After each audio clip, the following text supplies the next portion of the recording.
ಶ್ರೀನಿವಾಸ ಗೋವಿಂದ, ವೆಂಕಟರಮಣ ಗೋವಿಂದ ಗೋವಿಂದ.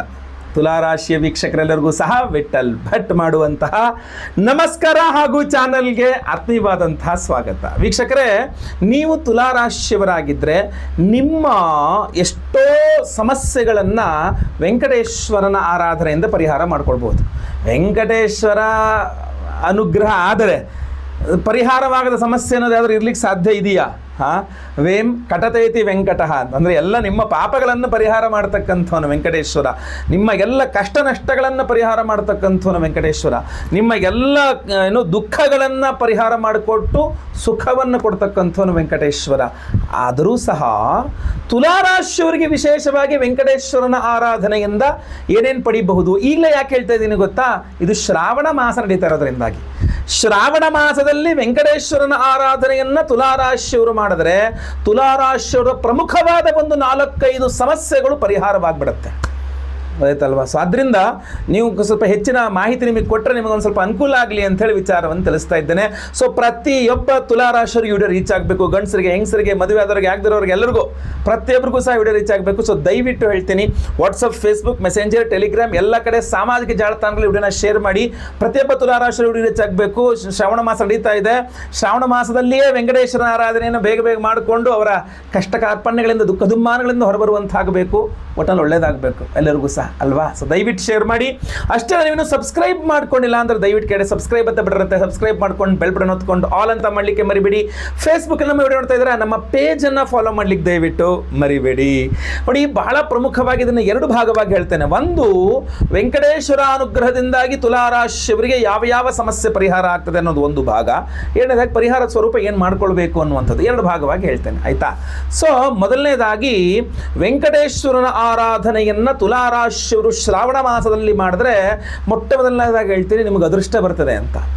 ಯಾವ ತುಲಾರಾಶಿಯವರು ಅವರ ಜೀವನದಲ್ಲಿ ಅದೃಷ್ಟವನ್ನು ಬಯಸ್ತಾರೋ, ಬಹಳ ಜನ ಹೇಳ್ತಾರೆ, ಗುರುಳೆ ನನಗೆ ಯಾಕೋ ಈ ಅದೃಷ್ಟ ಅನ್ನುವಂಥದ್ದು ನನ್ನ ಲೈಫಲ್ಲೇ ಇಲ್ಲ ಅನ್ಸುತ್ತೆ ಗುರುಳೆ, ಬೇಜಾರಾಗೋಯ್ತು ನನಗೆ, ಬರೇ ಕೆಲಸ ಮಾಡಿ ಬರೇ ಕತ್ತೆ ಥರ ದುಡಿತಾ ಇದ್ದೀನಿ ಬಿಟ್ಟರೆ, ಎಲ್ಲರೂ ನನ್ನನ್ನು ಯೂಸ್ ಆ್ಯಂಡ್ ಥ್ರೋ ಮಾಡ್ತಿದ್ದಾರೆ ಬಿಟ್ಟರೆ ನನಗೆ ಆ ಜೀವನದಲ್ಲಿ ಅದೃಷ್ಟ ಅನ್ನೋದೇ ಇಲ್ಲ ಅನ್ಸುತ್ತೆ. ನನ್ನ ಜೊತೆಗಿರೋರಿಗೆಲ್ಲ ಅದೃಷ್ಟವಶಾತ್ ಅವನಿಗೆ ಪ್ರಮೋಷನ್ ಆಯಿತು, ಇವನಿಗೆ ಬಿಸ್ನೆಸ್ ಮಾಡ್ದ, ಅವನಿಗೆ ಮದುವೆ ಆಯ್ತು, ಮತ್ತೊಂದಾಯ್ತು, ಮತ್ತೊಬ್ಬನಿಗೆ ಇನ್ನೂ ಬಂದಾಯ್ತು, ನಾನು ಮಾತ್ರ ಹೆಂಗಿದ್ದೀನೋ ಹಂಗೆ ಇದ್ದೀನಿ, ಅವರೆಲ್ಲ ಕೇಳ್ಕೊಂಡು ಇನ್ನೂ ಹಂಗೆ ಇದೆಯೇನೋ ಅಂತಾರೆ. ಸೊ ಎಲ್ಲ ನಂಗೊಂಥರ ನಾನು ಇನ್ನೊಬ್ಬರಷ್ಟು ಸಾಧನೆ ಮಾಡಲಿಲ್ವಲ್ಲ ಅನ್ನುವ ಕೊರತೆ ಇದೆ ನನ್ನ ಜೀವನದಲ್ಲಿ, ಯಾಕೆ ಅದೃಷ್ಟದ ಕೊರತೆ ಅಂತ ಭಾಳಷ್ಟು ಜನ ಕೇಳ್ತೀರಿ ತುಲಾರಾಶಿಯವರು. ನೀವೇನಾದರೂ ತುಲಾರಾಶಿಯವರಾಗಿದ್ದು ನನ್ನ ಜೀವನದಲ್ಲಿ ಅದೃಷ್ಟ ಇಲ್ವಲ್ಲಪ್ಪ, ನಂಗೆ ಅದೃಷ್ಟ ಬೇಕು ಅನ್ನೋದು ನಿಮಗಿದ್ದರೆ ದಯವಿಟ್ಟು ಹೇಳ್ತೀನಿ, ಶ್ರಾವಣ ಮಾಸ ನೀವು ವೆಂಕಟೇಶ್ವರ ಸ್ವಾಮಿ ಆರಾಧನೆ ಮಾಡ್ಕೊಳ್ಳಿ. ಯಾವ ತುಲಾರಾಶಿಯವರು ಶ್ರಾವಣ ಮಾಸದಲ್ಲಿ ವೆಂಕಟೇಶ್ವರನ ಆರಾಧನೆ ಮಾಡ್ತಾರೋ ಅವರ ಜೀವನದಲ್ಲಿ ಭಾಗ್ಯೋದಯ, ಭಾಗ್ಯ ಆಯ್ತಲ್ವ, ಅದೃಷ್ಟ ಅನ್ನತಕ್ಕಂಥದ್ದು ಬರ್ತದೆ. ಸೊ ಫಸ್ಟ್ ರೀಸನ್, ತುಲಾರಾಶಿಯವರಿಗೆ ವೆಂಕಟೇಶ್ವರನ ಆರಾಧನೆ ಮಾಡಬೇಕು ಅಂತಂದರೆ ಭಾಗ್ಯೋದಯ ಬೇಕು, ಅದೃಷ್ಟ ಬೇಕು ಅಂತಂದರೆ ಮಾಡಿ. ಯಾಕೆಂದರೆ ಅದೃಷ್ಟ ಇಲ್ಲದೆ ನೀವು ಹಲವಾರನ್ನು ಕಳ್ಕೊಂಡಿರ್ತೀರಿ ಜೀವನದಲ್ಲಿ. ಅದೃಷ್ಟ ಇರಲ್ಲ ಸರ್, ಸೀಟ್ ಸಿಗಲಿಲ್ಲ ಕಾಲೇಜಲ್ಲಿ, ಅದೃಷ್ಟ ಇರಲ್ಲ ಸರ್, ಕೆಲಸ ಸಿಗಲಿಲ್ಲ ಜಾಬಲ್ಲಿ, ಅದೃಷ್ಟ ಇರಲ್ಲ ಸರ್, ಪ್ರಮೋಷನ್ ಸಿಗಲಿಲ್ಲ, ಟ್ರಾನ್ಸ್ಫರ್ ಸಿಗಲಿಲ್ಲ ಜಾಬಲ್ಲಿ, ಅದೃಷ್ಟ ಇಲ್ಲ ಅಂತ ಅನಿಸುತ್ತೆ ಸರ್, ಲಾಸ್ ಆಗೋಯ್ತು ಈ ಬಿಸ್ನೆಸ್ಸು ವ್ಯಾಪಾರದಲ್ಲಿ, ಅದೃಷ್ಟ ಇಲ್ಲ ಅನ್ಸುತ್ತೆ ಸರ್, ಈ ಹುಡುಗಿ ಸಿಗಲಿಲ್ಲ, ಅದೃಷ್ಟ ಇಲ್ಲ ಅಂತ ಅನಿಸುತ್ತೆ ಆ ಹುಡುಗರ ಸಂಬಂಧ ಆಗಲಿಲ್ಲ ಮದುವೆನಲ್ಲಿ, ಅದೃಷ್ಟ ಇಲ್ಲ ಅಂತ ಅನಿಸುತ್ತೆ ಎಷ್ಟು ಪ್ರಯತ್ನ ಮಾಡಿದ್ರು ಸಂತಾನ ಆಗ್ತಾ ಇಲ್ಲ ಸಂತಾನದಲ್ಲಿ. ಈ ಅದೃಷ್ಟ ಅನ್ನುವಂಥದ್ದು ಬೇಕಲ್ಲ ಜೀವನದ ಪ್ರತಿಯೊಂದು ಘಟ್ಟದಲ್ಲೂ ಬೇಕಲ್ಲ. ವೆಂಕಟೇಶ್ವರನ ಆರಾಧನೆ ಮಾಡಿ ಸಿಗುತ್ತೆ ತುಲಾರಾಶಿಯವರಿಗೆ. ಏನೇ ಅದೃಷ್ಟ ನಿಮಗೆ ವೆಂಕಟೇಶ್ವರ ಕೊಡ್ತಾನೆ, ವೆಂಕಟೇಶ್ವರನ ಆರಾಧನೆ ಮಾಡಬೇಕು, ಆಯಿತಾ? ಮೊದಲನೇದು. ಎರಡನೇ ವಿಚಾರ, ನೀವು ತುಲಾರಾಶಿಯವರಾಗಿದ್ದು ಪಿತ್ರಾರ್ಜಿತ ಆಸ್ತಿಗೆ ವಿಚಾರದಲ್ಲಿ ನಿಮಗೇನಾದರೂ ಸ್ವಲ್ಪ ಆ ಕಡೆ ಈ ಕಡೆ ಹಂಗೆ ಹೆಂಗೆ ಅಂತ ಅನಿಸಿದ್ರೆ ಸಮಸ್ಯೆ ಆಗ್ತಾ ಇದೆ. ಅಂದರೆ ಈಗ ನೀವು ತುಲಾರಾಶಿಯವರು ನಿಮ್ಮ ಪಿತ್ರಾರ್ಜಿತ ಆಸ್ತಿಯನ್ನು ಹಂಚಬೇಕಾದ ಸಮಯ, ಅಥವಾ ನಿಮ್ಮ ಪ್ರಕಾರ ಹಂಚಬೇಕಾದ ಸಮಯ, ಹಂಚಿದ್ರೆ ನಿಮಗೊಂದು ಸ್ವಲ್ಪ ಅನುಕೂಲ ಆಗ್ತಿತ್ತು. ನೀವು ಕೇಳಿದ್ರೆ ಅದಕ್ಕೆ ಸೊಪ್ಪು ಹಾಕ್ತಾ ಇಲ್ಲ, ನಿಮಗೆ ಕೇರ್ ಮಾಡ್ತಾ ಇಲ್ಲ, ನೋಡೋಣ ಅಂತ ಮುಂದೆ ಹಾಕ್ತಾನೆ ಇದ್ದಾರೆ, ವಿನಃ ಹಂಚ್ತಾ ಇಲ್ಲ. ಯಾವ ದೇವರ ಪೂಜೆ ಮಾಡಿದ್ರೆ, ನಾನು ಏನು ಮಾಡಿದ್ರೆ ನನ್ನ ಪಿತ್ರಾರ್ಜಿತ ಆಸ್ತಿ ಹಂಚಿಕೆ ಆಗ್ತದೆ ಅಂತ ಕೇಳಿದ್ರೆ ವೆಂಕಟೇಶ್ವರನ ಆರಾಧನೆ ಮಾಡು ನಿಂಗೆ ಸಿಗ್ತದೆ. ಇಲ್ಲ, ಹಂಚಿಕೆ ಮಾಡ್ತಾ ಇದ್ದಾರೆ ಬಟ್ ನಿಮ್ಮ ಪಾಲಿಗೆ ಸರಿಯಾಗಿ ಬರ್ತಾ ಇಲ್ಲ, ಒಳ್ಳೇದಲ್ಲ, ಅವರು ನಿಮ್ಗೆ ಏನಿದ್ರು ಏನೇನಕ್ಕೂ ಬರೋದಲ್ಲ ನಿಮ್ಗೆ ಕಟ್ತಾ ಇದ್ದಾರೆ ಅನ್ನುವ ಭಯ ನಿಮಗೆ ಕಾಡ್ತಾ ಇದೆಯಾ, ವೆಂಕಟೇಶ್ವರನ ಆರಾಧನೆ ಮಾಡ್ಕೊಳ್ಳಿ, ನಿಮ್ಮ ಪಾಲಿಗೆ ಬರತಕ್ಕಂಥದ್ದು ಪಿತ್ರಾರ್ಜಿತ ಆಸ್ತಿ ಚೆನ್ನಾಗಿರ್ತಕ್ಕ ಪಾಲೇ ಬರ್ತದೆ, ಅನ್ಯಾಯ ಆಗೋದಿಲ್ಲ. ಪಿತ್ರಾರ್ಜಿತ ಆಸ್ತಿಯಲ್ಲಿ ಏನೇ ಲವಲೇಶ ನಿಮಗೆ ಅನ್ಯಾಯ ಆಗ್ತಾ ಇದೆ ಅಂತ ಅನಿಸಿದ್ರು ಸಹ ನೀವು ತುಲಾರಾಶಿಯವರು ವೆಂಕಟೇಶ್ವರನ ಆರಾಧನೆ ಇದೇ ಶ್ರಾವಣ ಮಾಸದಲ್ಲಿ ಮಾಡಿ, ನಿಮ್ಗೆ ಆ ಸಮಸ್ಯೆ ಆಗದೇ ಇಲ್ಲ. ವೆಂಕಟೇಶ್ವರ ಸಮೋದೇವೋ ನ ಭೂತೋ ನ ಭವಿಷ್ಯತಿ. ಏನು ಯೋಚನೆ ಮಾಡಬೇಡಿ, ವೆಂಕಟೇಶ್ವರ ಅನುಗ್ರಹವಾಗ್ತದೆ. ಸೊ ಪಿತ್ರಾರ್ಜಿತ ರಾಶಿ ವಿಚಾರದಲ್ಲಿ ಒಂದು ಎರಡಾಯಿತು. ಮೂರನೇದು, ತಂದೆಯವರ ವಿಚಾರದಲ್ಲಿ ನಿಮ್ಮ ಹಾಗೂ ನಿಮ್ಮ ತಂದೆಯ ನಡುವೆ ಜಗಳ ಮನಸ್ತಾಪಗಳಿದೆ. ನೀವು ನಿಮ್ಮ ಅಪ್ಪನ ಮಾತಾಡಿಸ್ತಾನೆ ಇಲ್ಲ ತಂದೆಯವ್ರನ್ನ, ತಪ್ಪು ನಿಮ್ಮದೇ. ವೆಂಕಟೇಶ್ವರನು ಕ್ಷಮಿಸಲ್ಲ. ಫಸ್ಟ್ ಹೋಗಿ ಅಪ್ಪನ ಕಾಲಿಡ್ಕೊಂಡು ನಮಸ್ಕಾರ ಮಾಡ್ಕೊಂಡು ತಪ್ಪಾಯಿತು ಅಂತ ಹೇಳಿ ನೀವೇ ಸಮಾಧಾನ ಮಾಡ್ಕೊಂಡ್ಬಿಡ್ಬೇಕು. ಅದಕ್ಕೆ ವೆಂಕಟೇಶ್ವರನ ಪೂಜೆ ಮಾಡೋದಲ್ಲ. ಆದರೆ ಒಂದು ಭಿನ್ನಾಭಿಪ್ರಾಯ ಇದೆ. ಅಪ್ಪ ಅಂದರೆ ತಂದೆ ಆದಂಥವರು ನಿಮ್ಮನ್ನು ತಪ್ಪು ತಿಳ್ಕೊಂಡಿದ್ದಾರೆ, ನಿಮ್ಮ ಮೇಲೆ ಬೇಸರ ಮಾಡ್ಕೊಂಡಿದ್ದಾರೆ, ನಿಮಗೆ ಸಹಕರಿಸ್ತಾ ಇಲ್ಲ. ಅಥವಾ ನಿಮ್ಮ ತಂದೆಯವರ ಬಾಂಧವ್ಯ ಚೆನ್ನಾಗೇ ಇದೆ, ಆದರೆ ತಂದೆಯವರ ಆರೋಗ್ಯ ಕ್ಷೀಣಿಸ್ತಾ ಇದೆ, ತಂದೆಯವರ ಆರೋಗ್ಯ ಹಾಳಾಗ್ತಾ ಇದೆ. ಎಷ್ಟು ಡಾಕ್ಟರ್ಗಳಾಯಿತು, ಔಷಧಿಗಳಾಯಿತು, ಅದಾಯ್ತು ಇದಾಯ್ತು ಏನಂದ್ರು ತಂದೆಯವರ ಆರೋಗ್ಯ ಸರಿ ಮಾಡ್ಕೊಳ್ಳೋಕೆ ಆಗ್ತಾ ಇಲ್ಲ, ಬೇಸರ ಆಗ್ತಾ ಇದೆ, ದುಃಖ ಇದೆ. ತುಲಾರಾಶಿಯವರು ನೀವು ಟೆನ್ಷನ್ನೇ ಮಾಡ್ಕೊಂಬಿಡಿ. ವೆಂಕಟೇಶ್ವರನ ಆರಾಧನೆಯನ್ನು ಶ್ರಾವಣ ಮಾಸದಲ್ಲಿ ಮಾಡಿ, ನಿಮ್ಮ ತಂದೆಯವರ ಆರೋಗ್ಯ ಸರಿ ಹೋಗ್ತದೆ, ನಿಮ್ಮ ಹಾಗೂ ನಿಮ್ಮ ತಂದೆಯವರ ನಡುವಿನ ಬಾಂಧವ್ಯ ಸರಿ ಹೋಗ್ತದೆ, ನಿಮ್ಮ ತಂದೆಯವರಿಗೆ ನಿಮ್ಮ ಮೇಲೆ ಪ್ರೀತಿ ಬರ್ತದೆ, ನಿಮ್ಮ ತಂದೆಯವರಿಗೆ ನಿಮ್ಮ ಮೇಲೆ ಬಹಳ ಸಂತೋಷ ಆಗ್ತದೆ, ನಿಮಗೂ ನಿಮ್ಮ ತಂದೆಯವರ ಮೇಲೆ ಪ್ರೀತಿ ಬರ್ತದೆ, ಚೆನ್ನಾಗಾಗ್ತದೆ. ಆ ಹಾಳಾದ ಬಾಂಧವ್ಯವೂ ಸರಿ ಹೋಗ್ತದೆ, ತಂದೆಯವರ ಆರೋಗ್ಯ ವೃದ್ಧಿ ಆಗ್ತದೆ, ಅದೆಲ್ಲ ಒಟ್ಟಿನಲ್ಲಿ ಚೆನ್ನಾಗಾಗ್ತದೆ. 3 ಪಾಯಿಂಟ್ ಆಯಿತಾ? ಅಷ್ಟೇ ಅಲ್ಲ, ಇನ್ನೂ ಇದೆ. ನೀವು ಏನನ್ನಾದರೂ ಕಳೆದುಕೊಂಡಿದ್ದಲ್ಲಿ, ಅದು ವ್ಯಕ್ತಿಯಾಗಿರಬಹುದು, ನಾನು ಸ್ಟಾರ್ಟಿಂಗಲ್ಲಿ ಹೇಳಿದೆ, ಅದೃಷ್ಟ ಇರಲ್ಲ, ಸೀಟ್ ಸಿಗಲಿಲ್ಲ, ಅದೃಷ್ಟ ಇರಲ್ಲ, ಮದುವೆ ಆಗಲ್ಲ, ಅದೃಷ್ಟ ಇರಲ್ಲ, ಜಾಬು ಅದೃಷ್ಟ ಇರಲ್ಲ, ಪ್ರಮೋಷನ್ ಅದೃಷ್ಟ, ಏನನ್ನೇ ಆಗಲಿ ನೀವು ಕಳ್ಕೊಂಡಿದ್ದೀರ ಲೈಫಲ್ಲಿ ಅಂತಾದರೆ, ಮತ್ತೆ ಪುನಃ ಅದನ್ನು ಮರಳಿ ಪಡ್ಕೊಳ್ಬೇಕು ಅಂತಾದರೆ, ತುಲಾರಾಶಿಯರು ಜೀವನದಲ್ಲಿ ಕಳೆದುಕೊಂಡದ್ದನ್ನು ಮರಳಿ ಪಡೆದುಕೊಳ್ಳಬೇಕು ಅಂದರೆ ವೆಂಕಟೇಶ್ವರನ ಆರಾಧನೆ ಶ್ರಾವಣ ಮಾಸ. ಶ್ರಾವಣ ಮಾಸದಲ್ಲಿ ತುಲಾರಾಶಿಯವರು ವೆಂಕಟೇಶ್ವರನ ಆರಾಧನೆ ಮಾಡಿದ್ರೆ ಕಳೆದುಕೊಂಡದ್ದನ್ನು ಮರಳಿ ಪಡೆದುಕೊಳ್ಳಬಹುದು. ವ್ಯಯಾಧಿಪತಿ ಬುಧ ಅದಾಯ್ತಲ್ವಾ? ಸೊ ಅದರಿಂದ ಕಳೆದುಕೊಂಡಿದ್ದನ್ನು ಮರಳಿ ಪಡೆದುಕೊಳ್ಳಬಹುದು. 4ನೇ ಪಾಯಿಂಟ್, ಅದು ಯಾರು ಬೇಕಾರಾಗಿರ್ಬೋದು. ನೀವು ವೆಂಕಟೇಶ್ವರನ ಪ್ರಾರ್ಥನೆ ಅದರ ಆರಾಧನೆ, ಅದೇ ಹೇಳ್ತೀನಿ 2ನೇ ಭಾಗದಲ್ಲಿ ಏನು ಮಾಡಬೇಕು ಅಂತ ಮಾಡಿಕೊಂಡ್ರೆ ಶ್ರಾವಣ ಮಾಸದಲ್ಲಿ ನೀವು ಕಳ್ಕೊಂಡಿದ್ದನ್ನು ಪುನಃ ಮರಳಿ ಪಡ್ಕೊಂಡ್ಬಿಡ್ತೀರಾ. ನಿಮ್ಮ ಸಂಕಲ್ಪ ದೃಢವಾಗಿರಬೇಕು, ಬಹಳ ಕ್ಲಿಯರ್ ಕಟ್ ಆಗಿರ್ಬೇಕು ನಿಮ್ಮ ಸಂಕಲ್ಪ, ಹಾಗೇ ಆಗುತ್ತೆ ಕೆಲಸ, ಏನು ಯೋಚನೆ ಮಾಡೋ ಅವಶ್ಯಕತೆ ಇಲ್ಲ. ಅಷ್ಟೇ ಅಲ್ಲ, ನೀವು 4 ಪಾಯಿಂಟ್ ಆಯ್ತಲ್ಲ, ಇನ್ನೂ ಹೇಳ್ತೇನೆ. ವಿದೇಶಕ್ಕೆ ಹೋಗಬೇಕು ಅಂದ್ಕೊಂಡಿದ್ರೆ, ವಿದೇಶದಲ್ಲಿ ವಾಸ ಮಾಡಬೇಕು ಅಂದ್ಕೊಂಡಿದ್ರೆ ವೆಂಕಟೇಶ್ವರನ ಆರಾಧನೆ ಮಾಡಿದ್ರೆ ಸಾಧ್ಯ ಇದೆ. ಈಗ ನೀವು ವಿದ್ಯಾರ್ಥಿ ಆಯಿತಾ, ಹೈಯರ್ ಎಜುಕೇಷನ್ಗೋಸ್ಕರ ಯಾವುದೋ ಬೇರೆ ದೇಶಕ್ಕೆ ಹೋಗಿ ಕಲಿಬೋದು, ಅವಕಾಶ ಸಿಗ್ತಾ ಇಲ್ಲ ಅಂತ ಅನಿಸ್ತಾ ಇದೆಯಾ? ವೆಂಕಟೇಶ್ವರನ ಆರಾಧನೆ ಮಾಡ್ಕೊಳ್ಳಿ, ಸಂಕಲ್ಪ, ಪ್ರಾರ್ಥನೆ, ಪೂಜೆ, ವೆಂಕಟೇಶ್ವರ ಕಲಿಸ್ಕೊಡ್ತಾನೆ ವಿದೇಶಕ್ಕೆ. ಬರೀ ಕಲೀಲಿಕ್ಕಷ್ಟೇ ಅಲ್ಲಪ್ಪ, ನೀವು ಜಾಬ್ ಮಾಡಬೇಕು, ಅಲ್ಲೇ ಸೆಟ್ಲ್ ಆಗಬೇಕು, ಏನೇ ಮಾಡಬೇಕು, ವೆಂಕಟೇಶ್ವರ ಸಮೋದೇವೋ ನ ಭೂತೋ ನ ಭವಿಷ್ಯತಿ. ಅದು ವಿಶೇಷವಾಗಿ ತುಲಾರಾಶಿಯವರಿಗೆ ಈ ಎಲ್ಲ ವ್ಯವಸ್ಥೆಗಳನ್ನು ಮಾಡಿಕೊಡ್ತಾನೆ. ಅಷ್ಟೇ ಅಲ್ಲ, ಇನ್ನೂ ಇದೆ. ವಿವಾಹದ ವಿಚಾರಗಳಲ್ಲಿ ಅಂದರೆ ಅವಿವಾಹಿತ ತುಲಾರಾಶಿಯವರಿಗೆ ವಿವಾಹದ ವಿಚಾರದಲ್ಲಿಯೂ ವೆಂಕಟೇಶ್ವರ ಆರಾಧನೆ ಕೆಲಸ ಮಾಡಲಿದೆ.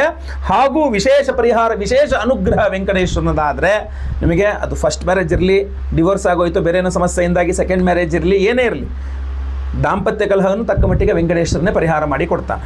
ಸೊ ಹೀಗೆಲ್ಲ ಈ ಯಾವುದೇ ರೀತಿಯ ಇಷ್ಟನ್ನು ಒಂದು 5-6 ರೀತಿಯ ಸಮಸ್ಯೆಗಳು ಹೇಳಿದೆ ತುಲಾರಾಶಿಯವ್ರದ್ದು. ಪರಿಹಾರ ವೆಂಕಟೇಶ್ವರ ಆರಾಧನೆ ಅಂತ ಹೇಳಿದೆ. ಈಗ 2ನೇ ಭಾಗಕ್ಕೆ ಬರೋಣ. ವೆಂಕಟೇಶ ಆರಾಧನೆ ಅಂದರೆ ಏನು, ಯಾವ ರೀತಿ ಮಾಡಬೇಕು ಅಂತ. ಮೊಟ್ಟ ಮೊದಲನೇದಾಗಿ ಶ್ರಾವಣ ಮಾಸ ಅಲ್ವೇ, ತಿರುಪತಿಗೆ ಹೋಗೋಕ್ಕಾಗತ್ತೆ, ತಿರುಮಲಕ್ಕೆ ಅಂದರೆ ಹೋಗ್ಬಿಟ್ಟು ವೆಂಕಟೇಶನ ದರ್ಶನ ಮಾಡ್ಕೊಂಬನ್ನಿ, ತುಂಬ ಒಳ್ಳೆಯದು. ಏನಂದರೆ ಹಿಂದಿನ ದಿವಸ ರಾತ್ರಿ ಹೊರಟು ಬೆಳಗಿನ ಜಾವ ಅಲ್ಲಿ ಇದ್ದಂಗೆ ಇರ್ಬೇಕಂದ್ರೆ ತಿರುಪತಿಯಲ್ಲಿ ಬೆಳಗ್ಗೆ ಒಂದು 5-6 ಗಂಟೆ ಒಳಗಡೆ ಇರೋ ಥರ ನೋಡ್ಕೊಳ್ಳಿ. ಅಲ್ಲಿಂದ ನಡೆದುಕೊಂಡು ಬೆಟ್ಟ ಹತ್ತಬೇಕು, ನಡೆದುಕೊಂಡು ಬೆಟ್ಟ ಹತ್ತಿ ನೀವು ವೆಂಕಟೇಶ್ವರನ ದರ್ಶನ ಮಾಡಬೇಕು. ಈಗ ಮಂಗಳವಾರ ರಾತ್ರಿ ಹೊರಟ್ರಿ, ಬುಧವಾರ ಬೆಳಗಿನ ಜಾವ ರೀಚ್ ಆದ್ರಿ, ಬುಧವಾರ ಬೆಳಗ್ಗೆ ಹತ್ತಿದ್ರಿ, ಬೆಟ್ಟ ಹತ್ಲಿಕ್ಕೆ ಶುರು ಮಾಡಿದ್ರಿ, ಮಧ್ಯಾಹ್ನದ ಒಳಗಡೆ ಹತ್ಬಿಟ್ರಿ, ಆಮೇಲೆ ಹೋಗಿ ಸ್ವಾಮಿಯ ದರ್ಶನ ಮಾಡಿದ್ರಿ. ಇದು ಸೂಪರ್. ಅರ್ಥ ಆಯ್ತಲ್ಲ ನಾನು ಹೇಳ್ತಿರುವಂಥದ್ದು?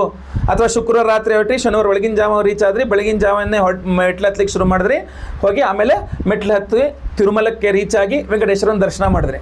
ಸೊ ಈ ತರಹ ವೆಂಕಟೇಶ್ವರನ ಬೆಟ್ಟವನ್ನು, ತಿರುಮಲ ಬೆಟ್ಟವನ್ನು ಹತ್ತಿ ವೆಂಕಟೇಶ್ವರನ ದರ್ಶನ ಮಾಡುವಂಥದ್ದು ಇದು ಒಂದು. ಇನ್ನು BP, ಶುಗರು, ಮತ್ತೊಂದು ಇನ್ನೊಂದು ರೋಗ ಬಾಧೆ, ಬೆನ್ನೋವು, ಆಪ್ರೇಷನ್ನು, ವಯಸ್ಸಾಯಿತು, ಏನೇ ಒಂದು ಕಾರಣ ನಂಗೆ ನಡ್ಕೊಂಡು ಹತ್ತಕ್ಕಾಗಲ್ಲ ಗುರುಗಳೇ ದಯವಿಟ್ಟು ಅಂತಂದರೆ ಅನಿವಾರ್ಯ ಪಕ್ಷದಲ್ಲಿ ನಾವೇನು ಮಾಡೋಕ್ಕಾಗಲ್ಲ, ಹಂಗೆ ಹೋಗೋರು ಒಟ್ಟು ವೆಂಕಟೇಶ್ವರನ ದರ್ಶನ ಮಾಡ್ಕೊಂಬಂದರೆ ಒಳ್ಳೆಯದು.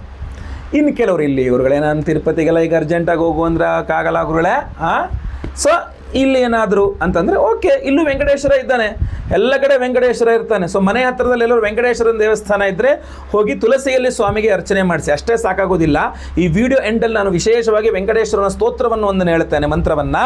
ಅದನ್ನು ಪ್ರತಿ ದಿನ ಕೇಳಿಸ್ಕೊಳ್ಬೇಕಾಗತ್ತೆ, ಮಿನಿಮಮ್ 3 ಅಥವಾ 5 ಬಾರಿ ಕೇಳಿಸ್ಕೊಳ್ಬೇಕಾಗತ್ತೆ. ಆ ಸ್ತೋತ್ರವನ್ನು ಪ್ರತಿನಿತ್ಯ ಕೇಳಿಸ್ಕೊಳ್ಳೋದ್ರಿಂದಲೂ ನಿಮಗೆ ಅನುಕೂಲವಾಗುತ್ತೆ.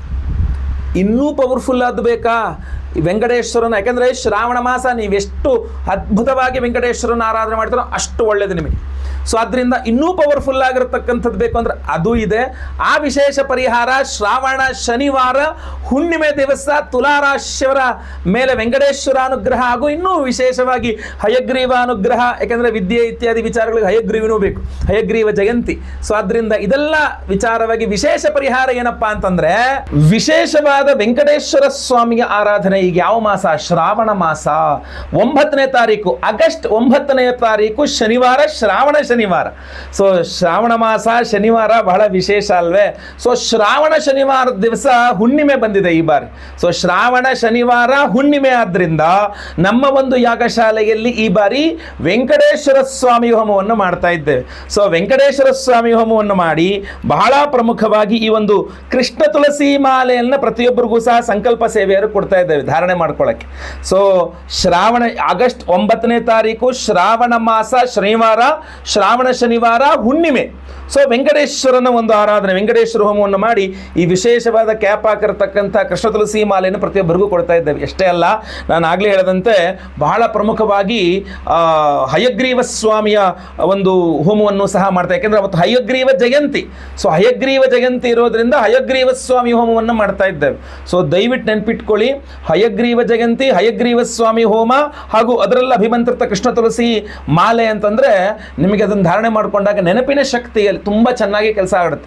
ವಿದ್ಯಾರ್ಥಿಗಳಿಗೆ ಒಳ್ಳೆ ವಿದ್ಯೆ, ನಿಮಗಾಗಲಿ ನಿಮ್ಮ ಮಕ್ಕಳಾಗಲಿ ಓದ್ತಾ ಇದ್ದಾರೆ, ಒಳ್ಳೆ ವಿದ್ಯೆ ಬರಬೇಕು ಅಂದರೆ ಹಯಗ್ರೀವ ಸ್ವಾಮಿಯ ಒಂದು ಜಯಂತಿ, ಹಯಗ್ರೀವ ಜಯಂತಿ ಎಂದು ನಾವು ಹಯಗ್ರೀವ ಹೋಮವನ್ನು ಮಾಡಿ ಒಂದು ಕೃಷ್ಣ ತುಳಸಿಯನ್ನು ಅಭಿಮಂತ್ರಣೆ ಮಾಡಿ ಕೊಡ್ತಾ ಇದ್ದೇವೆ. ಅಷ್ಟೇ ಅಲ್ಲ, ವೆಂಕಟೇಶ್ವರ ಸ್ವಾಮಿ ಶ್ರಾವಣ ಶನಿವಾರ ಹುಣ್ಣಿಮೆನೂ ಆಗಿರೋದ್ರಿಂದ ವೆಂಕಟೇಶ್ವರ ಹೋಮವನ್ನು ಮಾಡ್ತಾ ಇದ್ದೇವೆ. ಅಷ್ಟೇ ಅಲ್ಲ, ನಿಮ್ಮೆಲ್ಲರ ಸರ್ಪದೋಷ ಪರಿಹಾರಕ್ಕೋಸ್ಕರ ಆಶ್ಲೇಷ ಬಲಿ ಸರ್ಪಶಾಂತಿ ಹೋಮವನ್ನು ಮಾಡ್ತಾ ಇದ್ದೇವೆ.